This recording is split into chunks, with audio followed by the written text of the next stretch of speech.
Hello. Hello. Okay, it's coming through. Keep going. Hello. Hello. Okay. Okay.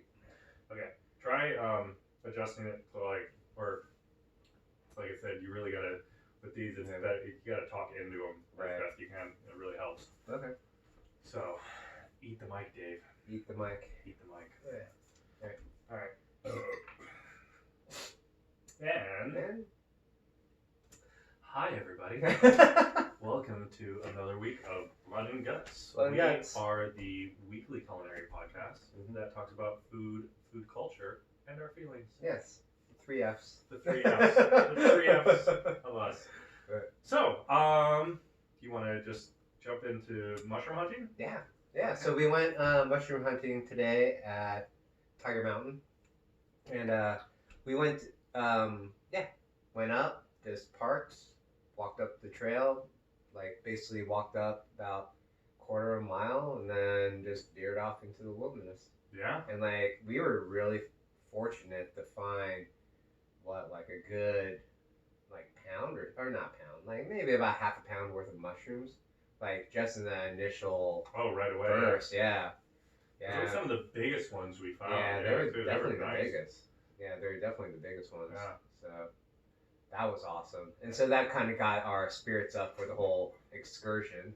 And the excursion itself was very successful. I think, there's pictures on, there'll be pictures on Instagram and all that good stuff. And we videotaped it.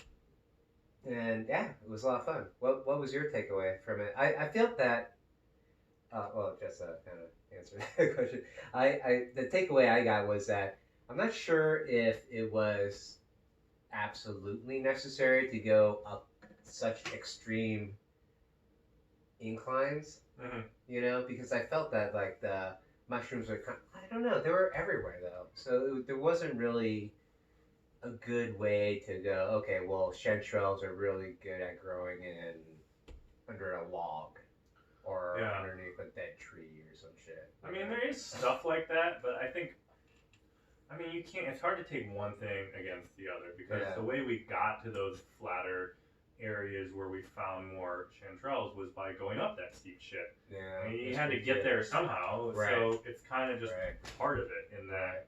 Yeah, I kind of feel like, I mean, it's just so big. It doesn't matter, They're everywhere. Yeah, so we found some by water, we found some on inclines, we found some in like cleared areas, we found some in, very dense areas. Yeah, man. But it was cool to see like how much stuff we got. We got like 3 to 4 pounds worth of mushrooms.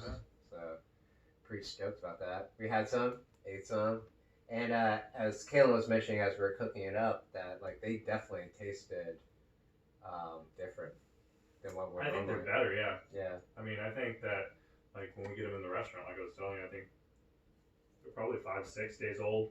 Right. Maybe even longer. Maybe even like a week. Right. I mean, and they're dry too. They don't have that sort of moisture to it. Right.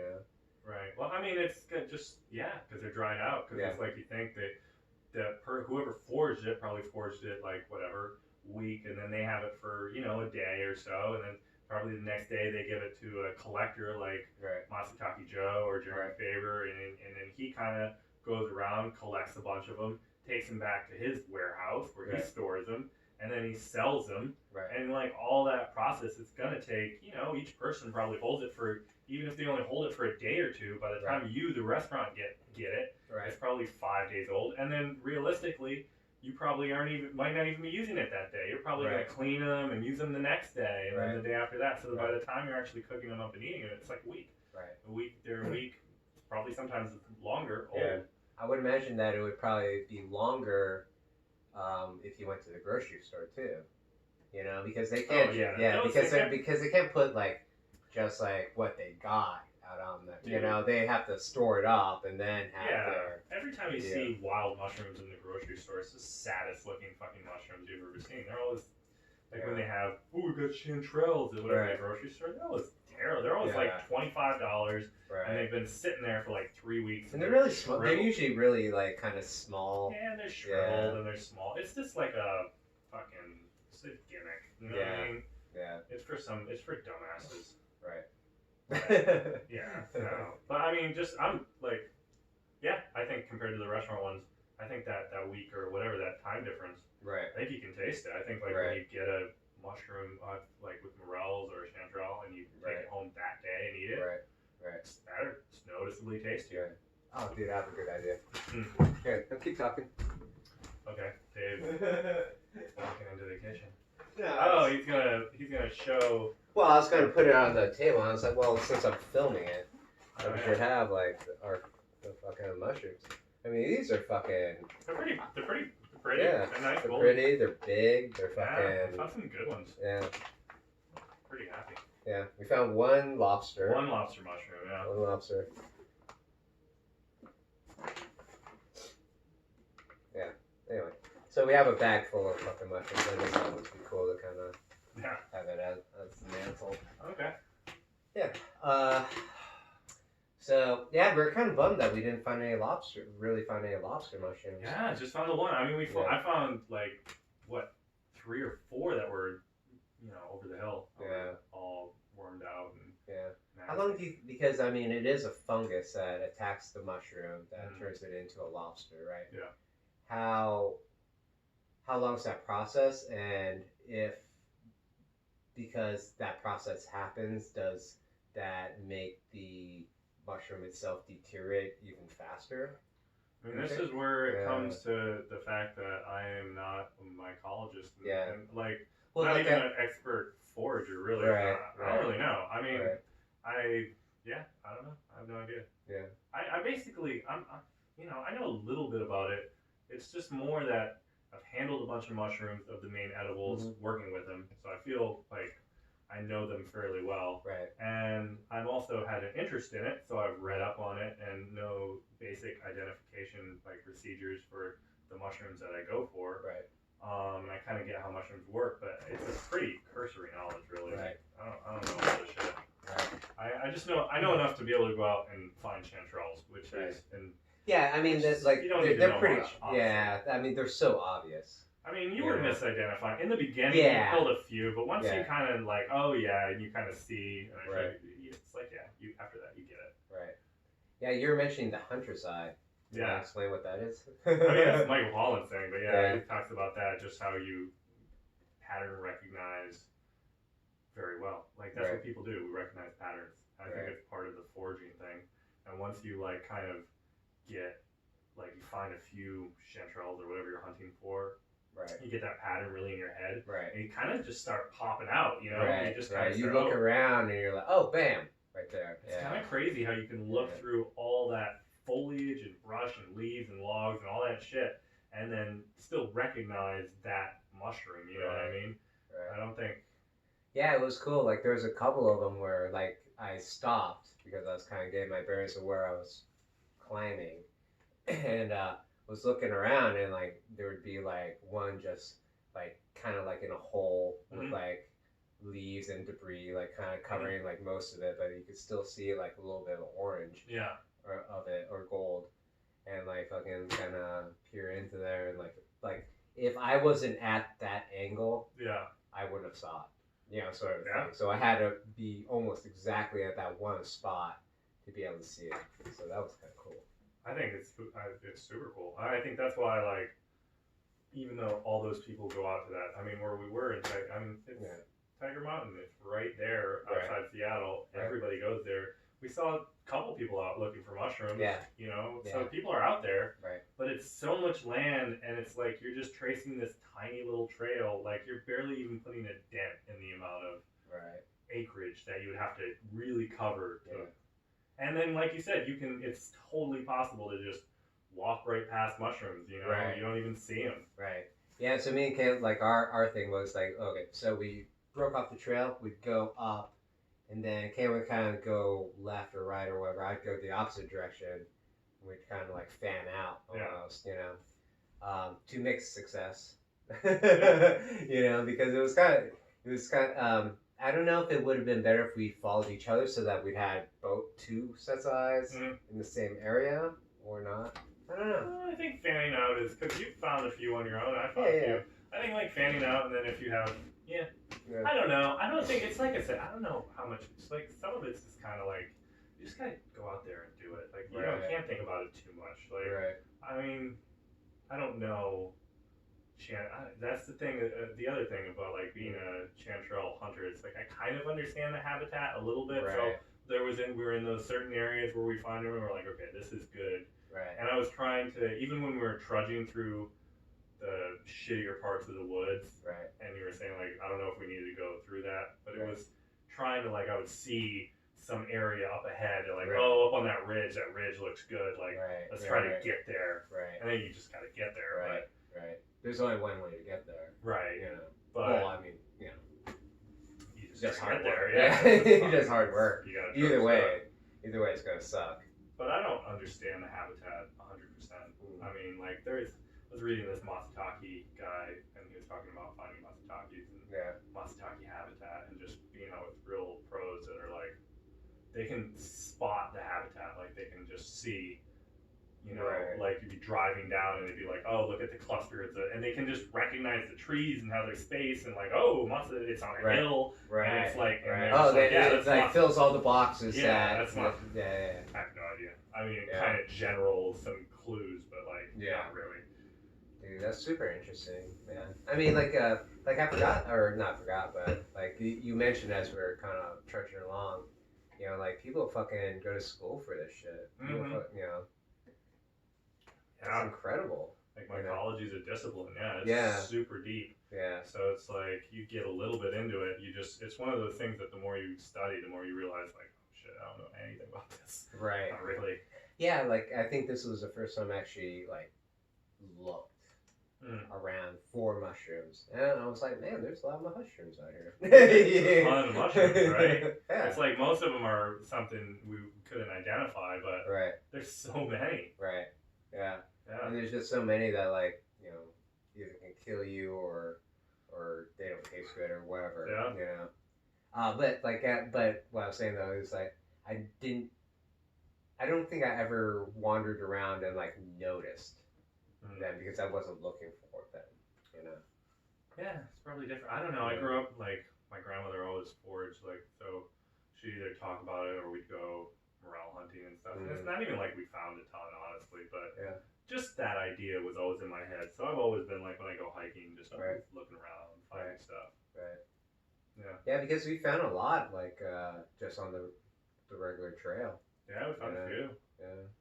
Found a few. I mean, that one patch we found was like right 20 feet off the trail. Just down a little hill. Yeah, that was sweet, man.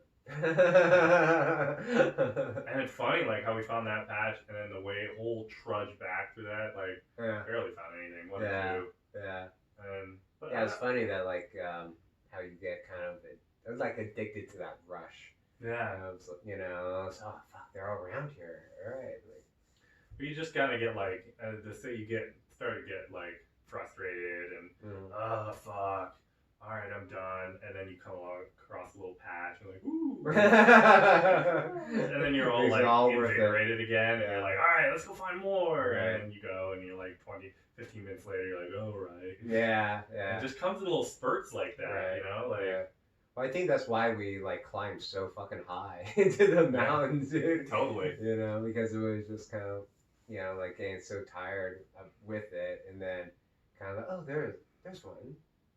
And then kind of gets you going, okay, fuck it. Well, plus, like you mentioned, it's like circumnavigating around those kinds of woods where it's so steep. It's almost easier. It's easier to just to go up than to try to go left or right when it's that big pitch like that. It's easier just to go up or down, like, you know. Yeah, going sideways just fucking sucked. Yeah, I was mentioning to you earlier too.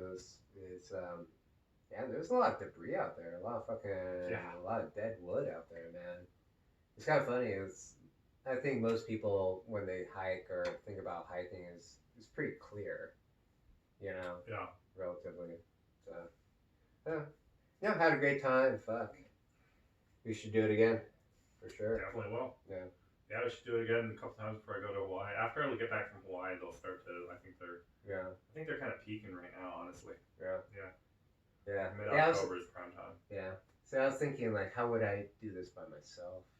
or whatever. Yeah, just go. Just go and just round around. I don't know. Yeah, because I can get home at like 1, mm-hmm. and then get up to the mountains to go fucking look for mushrooms, I guess.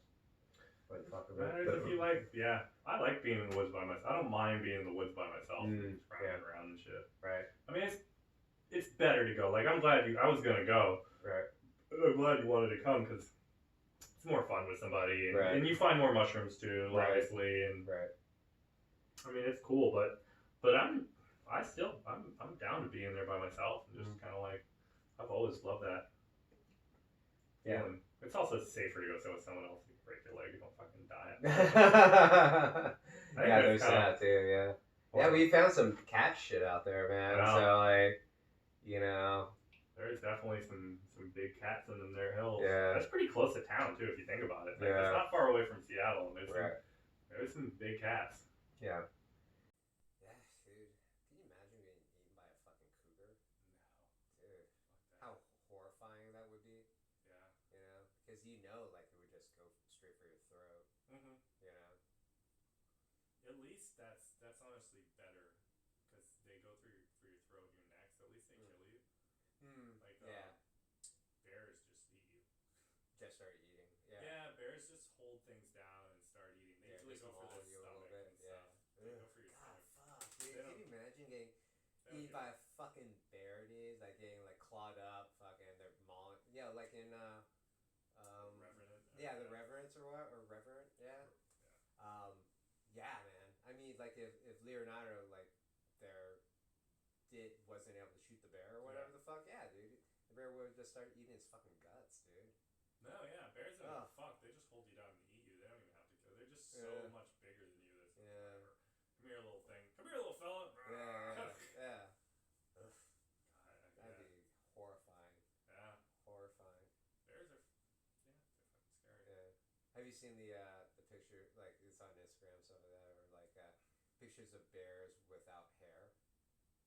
And they look, and the caption's like, all other animals when they're shaved like look funny, like when they're shaved. Not bears, the most frightening thing like I've ever seen. And you see these pictures, man, you're just like they're, it's like it's their face is so lean, relative to their just size. They look like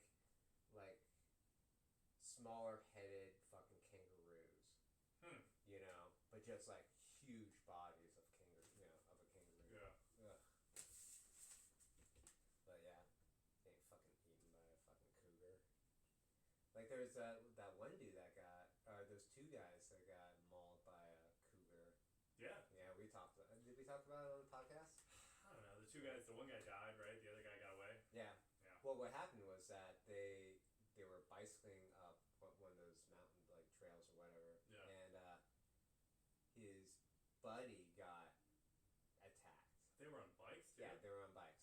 So apparently, like the rule is, the rule of thumb is, if you get attacked by a cougar or whatever, to use your bike, try to fend them off, right? And that makes sense, right? Sure.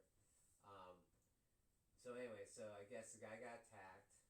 He tried to fend the cougar off with his bicycle, stuff like that.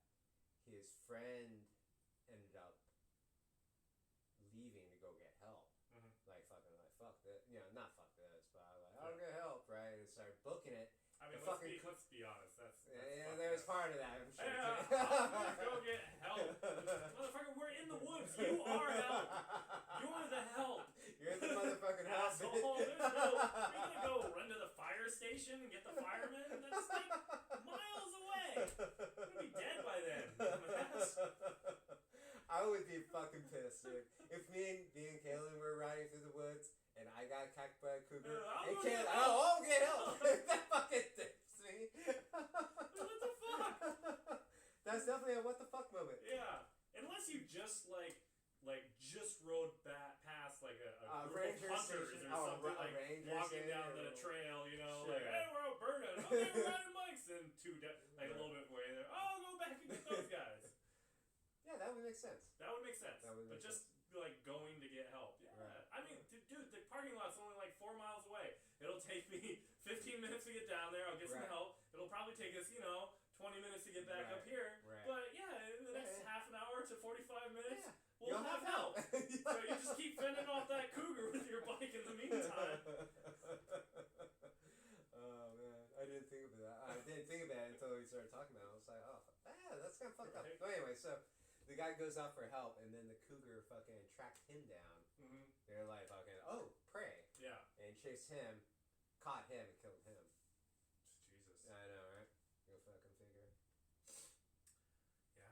So don't go for help.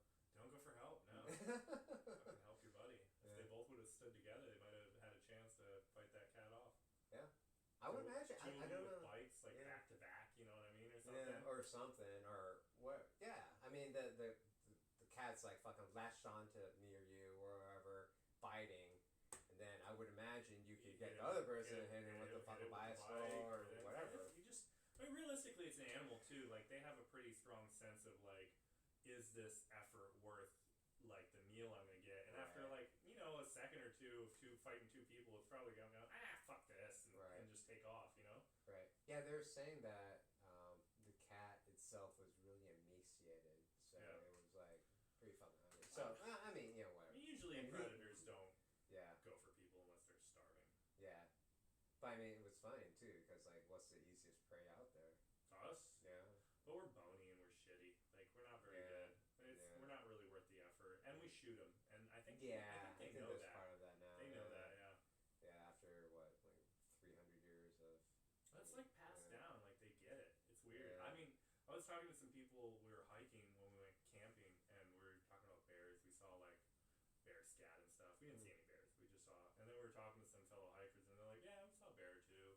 And they were just talking about how they just like kind of pop their head out and scamper away. And they're like talking about the difference between the bears, because we were in alpine like wilderness. Mm-hmm. So the difference between bears there and on Rainier in the parks. Like in the parks, they're saying the bears are bold as shit because they don't get hunted. So they're just like, hey, what's up? What's going on?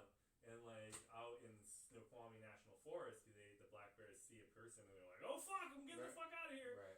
So it's like they know they're fucking they're prey. They're prey. Yeah. They're prey, and that's what it is. It's the dynamic. It's like they understand that those things kill us sometimes. Right. So they don't want to fuck with us. Right. Exactly. I'm personally, kind of okay with that. Yeah, I'm okay with that too. I'm kind of okay with that. I mean, I think for the most part. I mean, usually bears don't. Usually, if bears attack people, it's like they're protecting their young, or it's a territory thing, or it's like they don't really go for us too often. You don't really hear about hunters getting killed by bears so much as just Joe Blow hiker getting killed by a fucking bear. Or hunters have guns, so that's an advantage. Yeah. But I mean, Joe Blow hiker doesn't. There's not that many. Considering if they really decide, like, if we were really prey, I feel like there would be a lot more. You know what I mean? But they're, like, not as interested in us. Except for polar bears. Polar bears are fucking monsters. They don't give a fuck. They live on the ice. There ain't no food up there. They kill whatever comes across them. If you want to hear some horrifying shit, just listen to or read about the Arctic expeditions encounters with polar bears, because they'll, like, stalk parties and tail them for days and circle them, and then they'll go into their tents at night and fucking eat people. Like, they're fucking monsters. Yeah. Man. I mean, it's cool that they're there. I'm not like opposed to it, but like they're legit. They don't fucking care. Well, you think about it. It's all ice up there. Ain't no food, man. So you don't turn down a meal. Not in the Arctic. No. Maybe when you're I'm faster than you and bigger. Yeah, exactly, right? Washington State, they got blueberries and huckleberries and fucking chantrel mushrooms to eat. They're fine. They're like, skunk cabbage. Yeah, it's not worth it. Like, I'm not dealing with it. Right. You know? Up in Alaska, ain't no food up there, bro. You're the food. Yeah, I can see that, dude. Ugh, dude. I was just thinking, like, God, like how horrible that would be. Yeah. To get eaten alive like that. And I actually kind of thought about that for a second, like when we were trudging along. You got real far away from me. However, I was looking around and you weren't around. Yeah. And we called out a couple times and like you got fainter and fainter. Mm-hmm. So I was like, oh fuck. And I was kind of looking around a little bit. I was like, what would happen if fucking sudden I get fucking tackled. Yeah. You know, and then that would probably be it. You Yeah. know, because like they would tackle you and then get your jugular or whatever, and then and then, and then you'd be dead. Yeah. You know, that'd be it. But just kind of thinking about it, I was like, maybe I should bring a gun next time.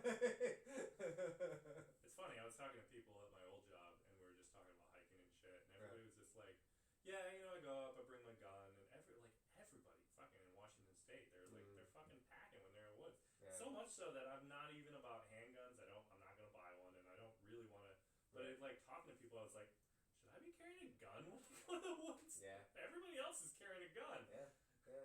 Yeah. I mean, it's funny too because I grew up in Juneau, Alaska, and like, you know, like the kids go, oh, I'm going outside, and you go out into the woods, and it's just like that. You know, you just walk into the woods and go exploring, you know, stuff like that. You never really think, or I mean, as a kid, like I never thought, like even entertained the notion of getting attacked by a wild animal. Oh yeah. Which is funny too, because like now I'm like, oh fuck, I could have been attacked by a wild animal. You know, that sort of shit. If it's gonna go for something, it's probably gonna go for a kid before it go. You know. Oh yeah, for sure. Like, yeah, all by yourself, like fucking just tromping around, just like that. Yeah. Plus you're a kid, you're fucking weak. They know it. They hunt babies all the time. That's what they do. Yeah. They're the weakest, easiest meal, man. Right. That's how nature is. It doesn't give a fuck. Fuck, dude. Zero shits. Yeah. But yeah, I don't know. I love being in the woods. There's something about being off trail in the woods. I love it. I love the adventure and finding your way through shit. Right. Kind of feeling lost for a second and being like, yeah. Yeah, that feeling of loss is a real, like, feeling, man. It's kind of weird. I remember being a kid, like, having those feelings all the time, you know? Mm-hmm. But in Alaska? Yeah. Nice. Yeah. I recommend it, dude. Like, if you're gonna raise a family or whatever, like, you should think about it. Like, Alaska's a really nice insular sort of childhood, you know? And it's kind of cool to, like, go out and do shit, you know? Because I noticed that at like places like Jackson Hole, Wyoming, or whatever, it's like all the locals out there. It's a super touristy town, but all the locals out there like had their did shit. Yeah. And they went to the mountains, they went rafting, they they go skiing during the winter, and that's cool. And that's a cool existence, you know. Like, do your stupid job or do whatever, right? Work for the industry, work for the state, whatever, and then like 3/4 of your time is spent like fucking doing cool shit. I feel like Seattle's pretty good for that. Yeah. No, it is. It is. You get a little more caught up because it's more of a city, but I mean, really practically, if you wanted to do, like, we were 45 minutes away from the city. Yeah. You know, I mean, it's just our kind of complacentness that keeps us from doing more shit. Like, if you wanted, there's so much. I mean, what do you want to do? You want to go rock climbing? We got that. You want to go kayaking? We got that. Right. You want to go skiing? Backcountry skiing or snowshoeing or hiking or mountain climbing or there's so much shit to do. Right. Ice climbing. Right. And, anything pretty much outdoors. I don't know. There's not much you can't. Yeah, I don't know. At least I think the difference between Juneau, Alaska, and Seattle, though, I mean, like, obviously the size, but it's a complacency, but it's also the because there's not as many people that it feels bigger, you know? Well, also, I mean, the wilderness is bigger up there, too. It's fucking Alaska. Right, yeah. I mean, you're bigger. Right there, For sure. It's way big. I mean, Seattle's cool and all, and you can do everything, but I mean, Alaska's another level. Alaska's huge. Like, their mountains, our mountains are kind of, they're nice, but they're somewhat dinky. I mean, they're only up to 6,000, unless not counting the volcanoes and some of the other stuff. Right. Most of it's up to 6,000, 7,000. Right. You're not dealing with a lot. That's in Alaska standards. That's nothing. Right. You know what I mean? Like, you got shit 10,000, 14,000. You know. Yeah. And not just like Rainier, which is 14,000 on its own because it's a volcano, like a whole range, you know? That's a different thing. Right. Like, that's just higher. That's like when you're in Colorado, like, it's just bigger. Like, the mountains are just bigger. Yeah. Like, you lived in Colorado for a minute, right? For a little bit, I lived in Vail for a little bit. But I mean, the mountains here are cool. They're wild. The features are nice, like for skiing and stuff. It's steep and there's fun rocks and the trees and it's fun. Right. But it's small, like compared to like when you're in Colorado or so, or like some of the bigger ranges or in Utah. Right. Like those mountains are small. The mountains out there on the Rockies are. How big is Whistler? I don't know. Because I don't think it's much higher than 7. Really? Yeah. Wow. Because I felt like that was fucking high. Like I mean, just the size of the mountain. I mean, it's big, but the other thing is you got to appreciate this is that the Rockies are already you got a lot of 14ers in Colorado, right? Yeah. The Rockies are already starting out Denver's a mile high, and that's the base of the range. So you're already starting out in the middle of the country, way up there on the plateau. So it's gonna be higher. Right. You know what I mean? Where here we're starting at sea level, basically, and then going right up 7,000. So the vertical game. Right. I mean, if you took the Cascades and put them up on the plateau, like where Denver starts, they'd be close to what's out there